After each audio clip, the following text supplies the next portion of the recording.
இந்த கிரகம் உண்மையிலே இந்த கிரகமோட சம்பவம் வந்து இந்தியாவே உழுக்குன ஒரு சம்பவம், என்னை உலுக்கி போட்ட அது நீங்க அதுவும் நீங்க டிஸ்ட்ரிக்ட்ல கலெக்டரா இருந்து உங்களை பார்க்க வந்தப்போ நடந்துச்சு. ஆக்சுவலி என்ன நடந்துச்சு அது வந்து சம்பவம் நியூஸா கேள்விப்பட்டோம். நீங்க அந்த டிஸ்ட்ரிக்ட்ல கலெக்டரா இருந்தீங்க, உங்களை பார்க்க வரும்போது நடந்துச்சு. அவர் அந்த அதை ஒட்டி நம்ம தமிழ்நாட்டில இருந்தெல்லாம் வந்து பத்திரிகையாளர்லாம் வந்தாங்க. இதிலெல்லாம் விகடன் இதெல்லாம் கூட இதெல்லாம் என்னுடைய இதெல்லாம் நேர்கால் வந்தது. என்ன நடந்துச்சு இது? அவர் வந்து அவர் அந்த கொலை செய்யப்பட்ட இடம் வந்து என்னுடைய மாவட்டத்தை சேர்ந்த கிடையாது, அது பக்கத்து மாவட்டம். ஆனால் அவர் குடியிருந்து இந்த தொழுநோய் மக்களுக்காக பணியாற்றுறது நான் இருந்த அதே நகரம், இந்த என்னுடைய மாவட்டத்தினுடைய மயூர்பஞ்ச் மாவட்டத்தினுடைய தலைமையிடமான பாரிப்பதாங்கிற ஊரில் தான் அவர் ஒரு ஆசிரமம் இது மாதிரி வச்சு லெப்ரசி ஆஸ்பத்திரி நடத்திட்டு இருக்காரு. அங்கே இருக்க மக்களுக்கு தொழுநோய்க்கு பண்ணிக்கிறார். அவர் ஆஸ்திரேலியாவிலேருந்து வந்திருக்காரு. அவர் அங்கேருந்து வந்ததே ஒரு பேனா நண்பர்கள், அப்போல்லாம் பென் பால் சொல்லுவாங்க பார்த்தீங்கன்னா, இந்த ஃப்ரெண்ட்ஷிப் பண்ணுவாங்க. ஒரு திடீர்னு ஒருத்தர் லெட்டர் எழுதி போடுவார். இங்கேருந்து ஒரு ஆள் லெட்டர் எழுதி போட்டு அவரை வந்து லெட்டர் இந்த பெண் ஃப்ரெண்டை பார்க்க வந்தவர் இங்கே பார்த்து லெப்ரசியை பார்த்து இங்கே தங்கிட்டார் ஃபேமிலி. அவர் வாழ்க்கையே அப்புறம் அதுக்கு நாள் கல்யாணம் ஆகி அவர் வந்து இங்கே இந்த சொல்லி நான் திடீர்னு போவேன், வண்டியில் போகும்போது பார்த்துங்க ஒரு நாள் காரில் கவர்மெண்ட் கலெக்டராக போயிட்டு இருக்கேன். திடீர்னு இவர் வந்து ரோட்டில் நின்றுட்டு இருந்தார், மெயின் ரோட்டில். ஒரு டயர் கடைகிட்ட நின்றுக்கிட்டு என்னமோ டயர்கிட்டே போயிருக்காருன்னு, ஒருவேளை அவர் வண்டி கிண்டி பஞ்சர் ஆயிடுச்சோ, இவர் ரொம்ப நல்ல மனுஷனாச்சுன்னு என் காரை நிறுத்த சொல்லி உடனே நான் போய் இறங்கி என்ன விஷயம்னு கேட்குறேன். அவர் வந்து இந்த டயர் கடைக்காரங்கிட்ட டயர்கிட்ட வாங்கிக்கிட்டு இருக்காரு, பழைய டயர். அந்த டயர் கடைக்காரர் இவருக்கு இலவசமாக கொடுத்துருவாராம். ஒரு 3 மாதம் 4 மாதத்துக்கு ஒரு வந்து டயரை வாங்கிட்டு வந்து அவர் இலவசமாக அவருடைய பணி. இவர் போய் அந்த கையிலேயே இந்த தொழுநோய் வந்தவங்களுக்கு காலுக்கு சிலருக்கு வந்து விரலே இருக்காது, பாதி காலு காணாமல் போயிருக்கும். அப்போ அவங்களுடைய காலுக்கு அளவுக்கு ஏற்ற மாதிரி நீங்கள் கடையில் போய் ஸ்லிப்பர் வாங்க முடியாது, அப்படி ஸ்லிப்பர் செய்கிறாரு.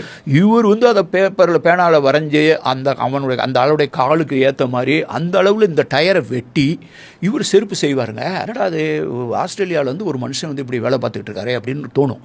அவன் ஒரு தடவை ஒரு பெரிய ஆக்சிடென்ட் நடந்துருச்சு. அப்படி ஒரு ராஜஸ்தான்லேருந்து வந்தவங்க ஒரு பெரிய ஆக்சிடென்ட் ஆகி நிறைய பேர், கொஞ்சம் பேர் செத்து போயிட்டாங்க, நிறைய பேர் காயம். நம்ம தான் அப்போ தான் சாப்பிட உட்காந்துருந்தேன் வீட்டில். உடனே ஆக்சிடென்ட்டுன்னு கேள்விப்படவும் சாப்பிட அப்படியே பாதையில் போட்டு நான் கார் எடுத்து ஓடினேன், கலெக்டராக இருந்தேன்.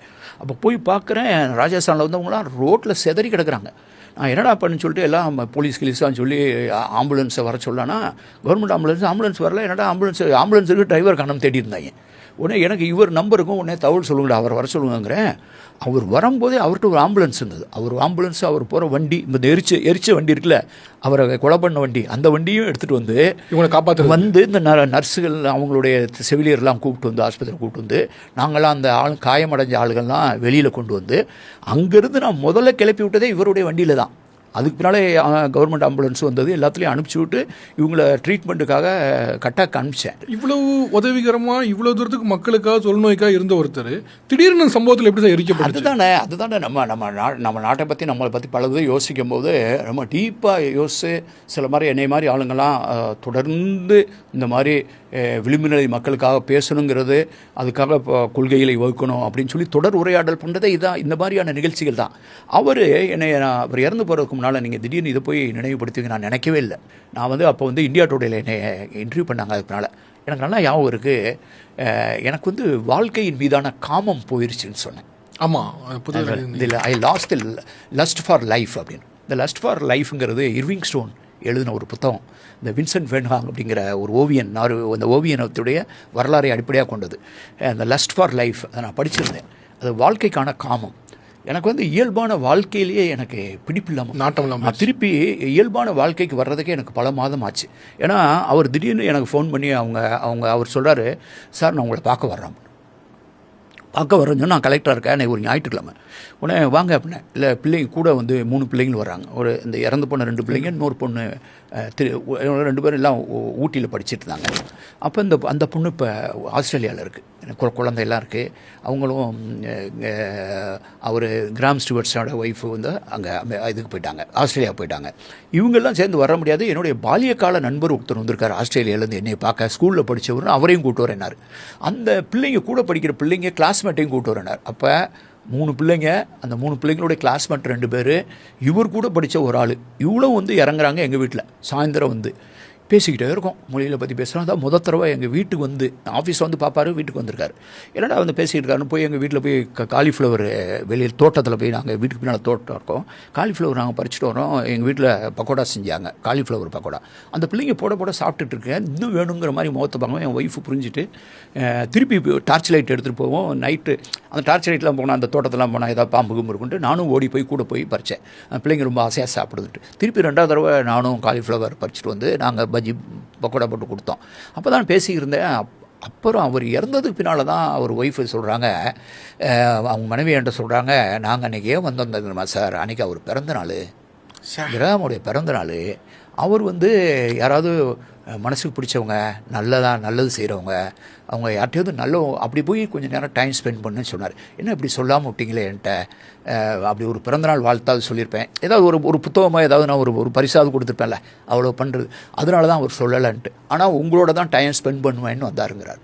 அப்படி வந்து எங்கிட்ட ஒரு 3-3.5 மணி நேரம் எங்கள் வீட்டில் பேசிகிட்டு இருந்தவர் மறுநாள் ஒரு நாள் தான் போயிருக்கு. அதுக்கடுத்து நான் காலையில் என்னைய 3 மணிக்கு டெலிஃபோன் வருது, அதிகாலை 3 மணிக்கு. அவங்க ஒய்ஃபு கலக்கத்தோடு பேசுகிறாங்க, என்னமோ ஒரு தகவல் கேள்விப்பட்டேன். அவங்களும் சொல்கிறாங்க அதை உறுதிப்படுத்திக்கணும். அப்படிங்கும்போது என்னை பார்த்துட்டு போய் ஒரு 36 மணி நேரம் கூட இருக்குது, ஒரு 20-30 மணி நேரம் ஆயிருக்கும். அப்புறம் தான் நான் வந்து எஸ்பியை எழுப்பி அது வேறு மாவட்டம், பக்கத்து மாவட்டம், அந்த இடத்துக்கு போகிறதுக்கு 5 மணி நேரம் நான் ட்ராவல் பண்ணோம். நான் காலையில் 4:30 மணிக்கு கிளம்பி அங்கே ரீச் ஆகி அந்த மாவட்ட கலெக்டரை வர வச்சு அந்த டெட் பாடிலாம் நாங்கள் தான் கலெக்ட் பண்ணி போஸ்ட்மார்ட்டத்துக்கு அனுப்புனேன். நானும் மனைவியும் அவங்க வீட்டுக்கு போய் ரொம்ப குற்ற உணர்வாக இருந்தது. என்னடா நம்ம நாட்டுக்கு வந்து இப்படி ஒருத்தரை வந்து இப்படி செஞ்சிட்டானுங்களே அப்படின்னு. அதுவும் உத்தரப்பிரதேசிலேருந்து வந்தவன், ஒரு ஹிந்தி சொல்லி கொடுக்குறவன், இந்த மக்களை இப்படி திசை திருப்பி கொண்டுட்டானுங்களேன்னு எனக்கு ரொம்ப குறுகி போயிருந்தேன். சார், வேனில் போயிட்டு இருக்கும்போது 2 குழந்தைங்க ஸ்டெயின், 3 பேரையும் வேனில் வச்சு குளிச்சுட்டாங்க. இல்லை, அங்கே போய் அந்த கிராமத்தில் தங்கியிருக்காங்க, மனோகர்பூர்னு கிராமம், அந்த கிராமத்தில் தங்கியிருக்காங்க. அவங்க போன இடத்துல வந்து அவங்க கூட்டு பிரார்த்தனையெல்லாம் பண்ணுவார்ல, அவர் ஒரு கிறிஸ்தவ பாதிரியார். இந்த லெப்ரஸிக்கும் அவர் தான் தொண்டு பண்ணார். அங்கெல்லாம் யாரும் தலை வச்சு கூட படுத்துக்க முடியாது, அவங்க அந்த இடத்துக்குலாம் எப்படி தான் போனாங்கன்ட்டு. அப்போ வந்து நைட்டு திட்டம் போட்டு அவங்க தூங்குறதுக்கு வேறு இடம் இல்லை, அவங்க அந்த வண்டியிலே தூங்கியிருக்காங்க. தூங்கிட்டு இருக்கும்போது நைட்டு 1 மணிக்கோ நம்ம 1 மணி 1:30 மணி 2 மணிக்கு அது அப்படியே போய் எல்லாத்தையும் அந்த கதவெல்லாம் அடைச்சிட்டு உள்ளே நெருப்ப போட்டானுங்க. நான் போய் நான் போகும்போதுலாம் டெட் பாடிலாம் நான் கையில் பார்க்கும்போது என் மைண்ட்லேயே இந்த பையன்தான் அந்த பெரிய பையனா, இந்த பையன்தான் சின்ன பையனா, அவர் பெரிய பாடி பார்த்தோன்னு தெரியுது அவருன்னு, இந்த பையனை அந்த பையனை அந்த மண்டவோடு நீல அளவு வச்சு நானாக ஒரு முடிவு கெஸ் பண்ணுறேன். அப்புறம் அதெல்லாம் எடுத்து அதுக்கு ஒரு சின்ன காஃபின் ஒரு தற்காலிகமாக சவப்பெட்டிலாம் தயாரித்து ரொம்ப நாள் நானும் என் மனைவியும் போய் அவங்க வீட்டில் போய் அப்படியே கண்ணெல்லாம் கலங்கி நான் ஒரு மாவட்ட கலெக்டராக இருக்கேன், ஆனால் மனுஷன் தானே, ஆனால் எனக்கு பெரிய இந்த நாட்டில் நம்ம நாட்டில் இப்படி நடந்துருச்சு அப்படின்னு சொல்லிட்டு எனக்கு அழுகையாக வருது.